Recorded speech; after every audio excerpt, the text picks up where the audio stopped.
Hey everybody, and Robbins Nation. I'm here to do a quick physical therapy evaluation. It's going to take like 2 minutes. So I want to kind of give you an inside look into what it looks like when we kind of figure out problems. So it's low back pain month here at Robbins Rehabilitation. So I want to try to show you how we process information when we're looking to find out what is going on with someone's low back pain. So the most important thing about figuring out low back pain is finding the tissue that's causing the problem.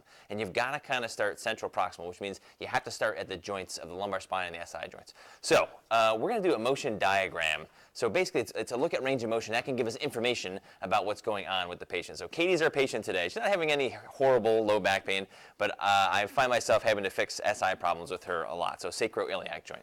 So a motion diagram is just like, what does your motion look like and where is it coming from? So from here, let's just do forward flexion. So bend forward and touch your toes. So when we do this in PT, hey, and then come back up, any pain with that? No, okay. So we use this little tool that I teach all the students and the PTs that we train here how to use this to try to get information. So she has full flexion range of motion. So this is flexion, this is extension. So extension is bending back, flexion is bending forward. All right, so let's look at extension. So hands on your hips here and then extend back. Okay, and pretty full range of motion there. A little limited here. So if this is a percentage, right? So if this is 100, here, so in flexion she's 100, in extension I'll give her like 70 or 80. Not like terribly limited, but might give us some information. All right, now hands on your side, and you're going to slide right hand down your side, or left hand, that's fine. All right, so we're looking at total range of motion here. So she comes down and she can get kind of past her joint line there at her knee. All right, and then come back up, and then same thing on the right side. And then maybe a little bit better on this side. Does that feel better to you on that side? Yeah. More range of motion, so limited that way. All right, so if you're looking at side bending, so side bending to the right is going to be pretty full. To the left, maybe a little bit limited there. Okay, and then next we're going to look at rotation. So cross your hands like this. Good, and I'm just going to kind of hold on your hips, and then you rotate all the way to the right. Okay, no, rotate your hips. All right, there, and then go all the way to the left. All right, so for me, it felt like you were a little bit restricted when you go to the right. Okay. So from here, I'll give her there, and we'll give a kind of full range of motion there. So with any of those motions, did you have any of those motions more painful than other ones? Like what was the most painful motion that you did? Moment of cheek down, but Yeah, and so she's not having any active back pain, so a little bit more difficult. When somebody has back pain, they'll usually say, so you want to say left side bending. So here's the most painful, and when you side bent to the left, was the pain on the right or was it on the left? on the right. Okay, so here we're going to do pain is on the right, but it's in left side bending. Okay, so this gives us some information about what's going on. All right, so let's lay down on the table on your back. All right, and push down with your feet, lift your hips up off the table. Good, and then back down, and flatten back out here. All right, so I don't know if you guys can see this. Actually, wow, you should be able to see this. So her right leg is like at least 1 centimeter off from the left. So does that mean that her right leg is really longer than her left leg? Like if you pulled her bones out of her legs and measured them, or if we got an x-ray, would there be a difference side to side? Are they like truly longer? First thing I say is, do you have any fractures in your legs when you were a kid? No. Any knee or hip replacements? No. So those are two things that can commonly cause a true leg length discrepancy. This is what's considered a functional leg length discrepancy.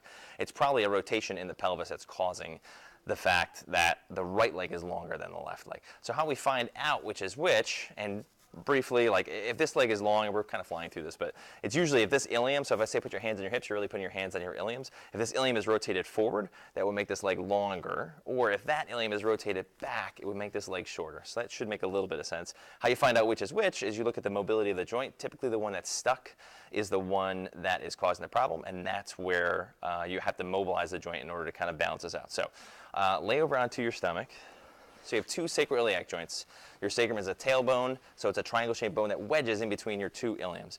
So from here, this is the right SI joint, and then I'm just going to kind of pull up on this to see how this thing moves. So it's not like an elbow or a wrist that moves a lot. It's a slide joint, so it just moves on one another just a little bit, but usually there's one side and this side is stuck.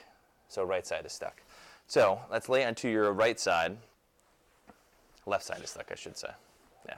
All right, so I feel like this side is not moving the way that it should, so give me your bottom hand. Good, and again, I'm flying through this because I have to do this every once in a while for Katie. So here, so pull with me here. So all I'm trying to do, and that it went right there. All right, so lay over onto your back. So you guys probably couldn't hear that, but there's what's called a cavitation. So when a joint moves, like if you were to crack your knuckles like that, then you cause a pop, but you go back and you can't get it to happen again. It's an exchange of gas inside the joint capsule that causes an audible pop. It usually gets the muscles around that joint to relax and changes the position of the joint somewhat. So from here, push on your feet, lift your hips up, good, and then back down, and then just relax.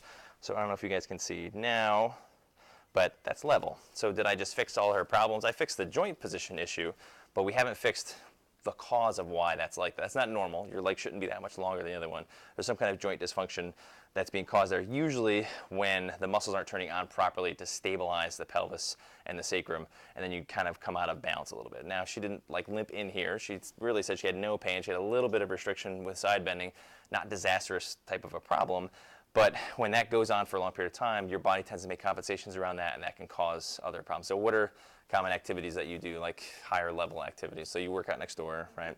So lots of bending, squatting, functional movement type stuff that can throw the pelvis off a little bit, and that can cause some problems. So that's kind of a brief look at how we evaluate the spine. This was more like an SI problem versus a lumbar spine problem. That's important too, finding out which one that you're working with. Is it more SI or lumbar? Usually a combination of both. You can't treat one without treating the other, kind of a thing. So if you guys have questions about this, then just post it in the comments below, or if you're getting this on your email, just hit reply to this email and you can ask me questions about SI joint, lumbar spine. We'll also have 2 low back pain workshops that are coming up. So one is just our number one to our past patients. So if you got our newsletter, then you're going to see some information about that, how to register. You got to call Tyler. Again, you can post here, or there'll be information in here if you want to sign up for that. So we'll make that super easy for you. We're doing another one with Eastman Acupuncture. So if you ever had any questions about acupuncture, it's something that we use a lot in our practice because we have a great partnership with Eastman Acupuncture, Laura Eastman.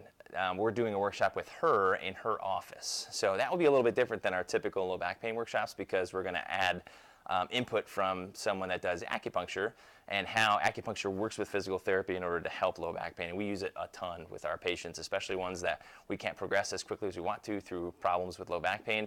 Acupuncture works a ton. So if you have interest in that, then reply to this because we don't have as many seats for that one because Laura's got a small office. So if you have interest in that, I'll put all the information below in this video, and hopefully I'll talk to you guys soon.